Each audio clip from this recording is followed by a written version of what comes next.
On Sunday, April 25th, 2021, our most beloved Supreme Master Ching caringly made time to speak with the Supreme Master Television team members as she shared another interesting story from a treasury of Jewish folklore compiled by Wing Uk.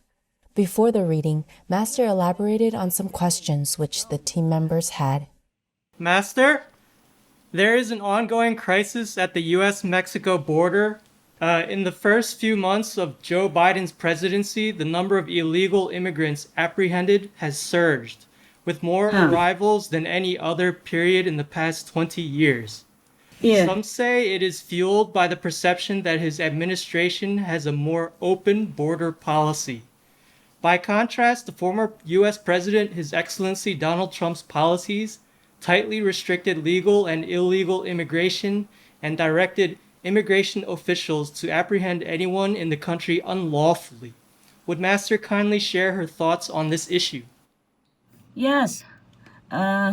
President Trump wanted to regulate the immigration traffic flow from other countries to be in a more orderly manner, to protect the Americans as well as the immigration people. The U.S. has already actually a kind of open policy, like yearly everyone can apply to live there or work there if they win the green card program. 55,000 nowadays yearly can have that chance. Plus, anyone can apply in many other ways to live and work in the U.S. openly. Open border is very good.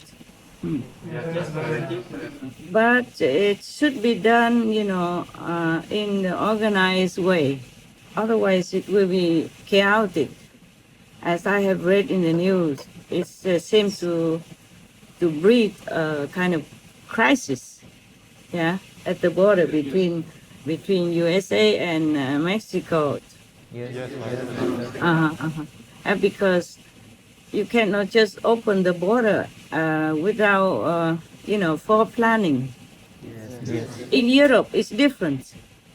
They have a Schengen zone where people from different countries in Europe can just go in and out of any other countries without any border, without checkpoints, without passport or any ID necessary. But they had planned many equipment and systems to put this into practice. But America and Mexico and others, like South American countries, they did not plan. So in that case, it's not very good to just let people come in like that, because you might have different people with maybe disease or criminal records or other kind of unpleasant things. And also, if you don't plan in advance, then you don't have like a center to screen people and to give them ID to go into the U.S. so that they can find a job or they can find their relatives. As I saw it in the news, it's kind of very chaotic.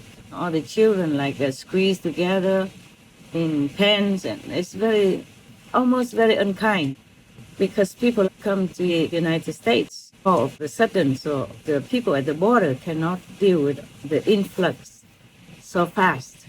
And there might be not enough comfortable accommodation and not enough food. The logistic stuff, this is not very good like that. Not good for America, not good for Mexicans and other immigrants. I heard that they came all the way from even Honduras and other countries in Central America.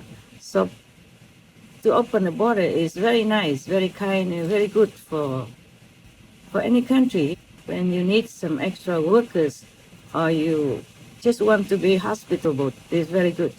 But in this case, when it's so chaotic like that, it's very bad for the immigrants, especially for the small children. I saw them even drop over the fence, the wall of the border, and that's very bad for them. This must be traumatic for them, and it's very difficult for the child to forget this kind of dramatic experience in their very young and tender age. And also important is in the time of pandemic, most borders are closed to protect the people. And at the moment, it's not favorable to open. If the children are squeezed together like that, healthy and unhealthy, that's very bad for all of them. Don't you think so? Yes. And also, I saw it in the news that many people are sick, like they have COVID-19, and they are just let, to go into the United States. And that might infect healthy Americans also. That's very, very inconsiderate. It should not have been done this way. Yeah, it should have been more organized before the immigrants were able to come into America. Otherwise, the open border is very good. Yeah, good for the host country, good for the immigrants. Because the immigrants will need jobs and they will be motivated to work very hard and contribute to the country as well as for the immigrant himself. Yeah. Just that we have to organize, in advance. Have a good place for them to stay meanwhile, and some doctors, some medical personnel to take care of their health when they first come, and organize the logistic situation, with food and clothing and blankets and rooms and hygiene, stuff like that. It wasn't really very organized, and that's very, very bad for the children who are sent there, especially without any parents or adult accompaniment. I don't think it's very kind, even though the intention may be good. Yes. But good intention is not everything. Good intention has to come also with good logistic arrangements, yes, and all the preparation to welcome the guests. Even in Europe, with this Schengen agreement in the Schengen zone, during the pandemic, borders are closed also. So the border between the US and Mexico opened. I think it's not a very good idea at the moment.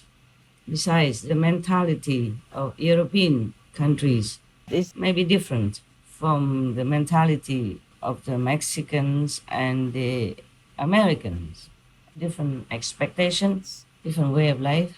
In the European Union, most of the people's standard of living are similar. Of course, there are always the richer and the less rich. But the standard of living is more or less similar between the countries in the Schengen zone. Even then, during the pandemic, they closed the borders as a prevention to protect their citizens. Especially in the pandemic situation like we are in right now, I don't know if the borders should be open like that. And that will be also encouraging the smugglers, human traffickers, or drug traffickers, all kind of unfavorable group of people also will be mixing in. And it's no good for the host country, for America at all. After Master kindly translated the Jewish traditional tale called The Traveling Businessman and a Trustworthy Ghost, she emphasized an important revelation that was made in the story. You see, in this story, the ghost even told, and truthfully, that most people who die suffer in hell, because very rare we have some virtuous and morally uncorrupted person. And to eat meat and all that is already a sin, already sinful and already punishable by law, universal law. I really want to plead with all the religious leaders. You must make a good example. You must be a vegan now. Then God will forgive. Otherwise, truly, you will go to hell. I mean it. Like everyone else. If you continue to eat meat, drink wine, and even just to eat meat, not drink wine, it's already sinful enough to be punished in hell for a long, long, long, long time. We can put the hotline or the talk of the sister from China about hell. 徒儿可以证实师父说吃肉会下地狱是真实的。有一天午夜打坐完毕，内在师父跟我说，你应该下地狱去学习当佛菩萨，并帮助那里的众生。内在师父用无上大力量保护等级还不够的我，下了地狱，让徒儿没有任何灼伤之感或是恐惧感。地藏王菩萨带我去一处地狱，此处罪人被强迫在一个形如水车般的大黑铁轮上面拼命地快跑，如果跑得跟不上铁轮转动的速度，就会掉到下面用烈火煮着的沸腾汤锅里煮碎了。我照师父指示念了师父传的五圣号与7戒礼物，轮上的众生因师父大力量就脱身跪在我的面前。我问他们为何会堕入这个地狱，他们说因为生前吃很多人们追捕而来的鱼和动物的肉，这些动物们被追捕的时候惊慌逃命，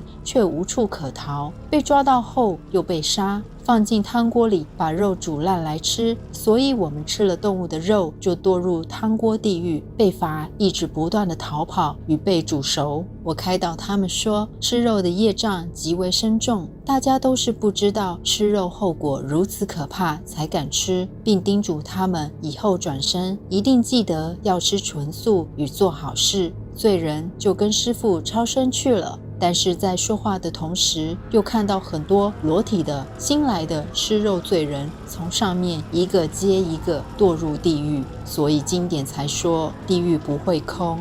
此时我的肉身左手背突然有一种痛感，查看之下发现我的左手袖子无形中变得很宽大，里面有好多地狱众生被装在里面救出来了。原来地狱众生也能被缩小带出来。惊讶之余，思及师父与地藏王菩萨如此帮助罪苦众生，实在太慈悲伟大了，就瞬间回到地狱赞颂起2位大圣者。才刚赞颂了2、3句，就听到哐当哐当的巨响，原来是附近几个地狱的铁墙都因此而崩垮了。而且地狱原本黑黑的地上涌出了纯净明亮的泉水，形成了一个莲花池，从这池子里迅速开出了好多白莲花与金莲花，莲花越变越大，光辉美丽，地狱也能生金莲花，都因我们挚爱的青海无上师与地藏王菩萨无量的大力量大功德，实在不可思议。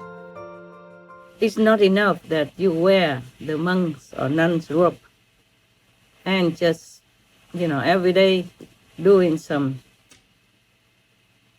not very useful rituals, taking donations, having a comfortable church or temple to live in, and being revered by the faithful. You must turn around, be vegan.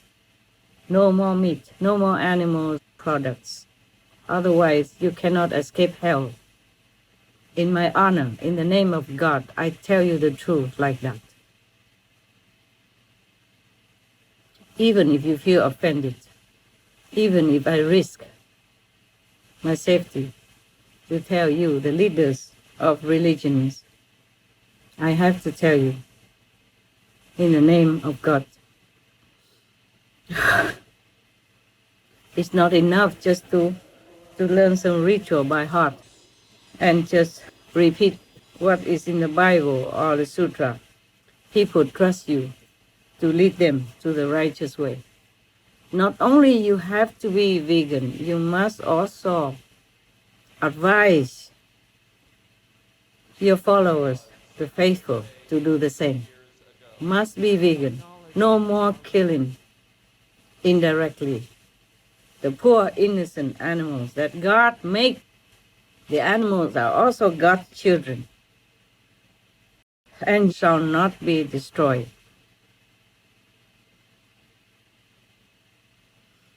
The animals are helpers of humankind. In the Bible it even says all that. Ask the birds, they will show you. Ask the fish, they will instruct you. Ask the animals, they will tell you. They will advise you. So they are some beings to be respected, to be loved, at least to be friendly with. It's not for us to eat, to torture in such a barbarous way. And if you eat them, these torturously killed meats, you condone this practice, and you are unaccomplished. I am telling you, as a friend, as a faithful, as a person who respects, loves God, as a person who loves human beings and animals, as a person who cries every day and night for their suffering. I'm not spending idling time talking to you like this. I must warn you that hells are awaiting you if you don't turn around now and stop eating meat of the innocent animals. We, even no priests, even ordinary people, we humans, a humane human, should never enjoy at the cost of suffering of any others. God says, thou shalt not kill, and that never fails. That law of the universe is everywhere correct and just. No one can escape that. As you sow, so shall you reap. Just because you don't see the animal suffer, just because you don't kill the animal, doesn't mean you don't partake in the sin thereof. People trust you. You must advise them to go the compassionate way, the way Jesus walked, the way the Buddha taught, the way Guru Nanak Dev Ji showed to us, the way Prophet Muhammad, peace be on him, taught us. All the masters say the same. Lord Mahavira did not even want to eat the fruits even. And we are allowed to eat fruits and vegetables and in plenty. We are not short of food, of nutrition. We should not kill just to enjoy. That is wicked. That is against God. That's against your mission, against the robe that you are wearing, which is the holy robe, the representative of holiness, of heaven, of God. You have to live the way our masters taught us, like Lord Jesus, Lord Buddha, Lord Mahavira, Guru Nanak Dev Ji, the Prophet Muhammad, peace be on him, the Prophet Baha'u'llah, etc., etc. I have no more tears to show you. I cannot take out my heart to show you how sincere I am and how broken it has been over and over again because of the suffering of humans and animals. The suffering of animals affects humans, and thus humans also suffer. You are the representative of heaven. You're supposed to walk the way of heaven, of compassion, of love, of benevolence, of mercy. Then all that will come to you the day you leave this world, the day you discard your robe to go back to heaven. Otherwise, you go to hell. And I guarantee that. You know I mean it. And you know it is true. So you turn now. I wish you the best. In God's mercy and love. And I love you, all of you. Please, you turn. Thank you. Most gracious Master, your pure, selfless love and never-ending compassion for all suffering and misled beings give us hope that the world will retrieve its humane values. We sincerely pray that Master's efforts will help those in trusted positions of influence to choose the life-honoring vegan diet and urge their followers to do the same, thus bringing humankind onto the path of benevolence. Wishing Master a peaceful heart, happiness, and perfect health in the support and glory of the divine. For the full broadcast of this conference with Supreme Master Ching, please tune in to Between Master and Disciples at a later date.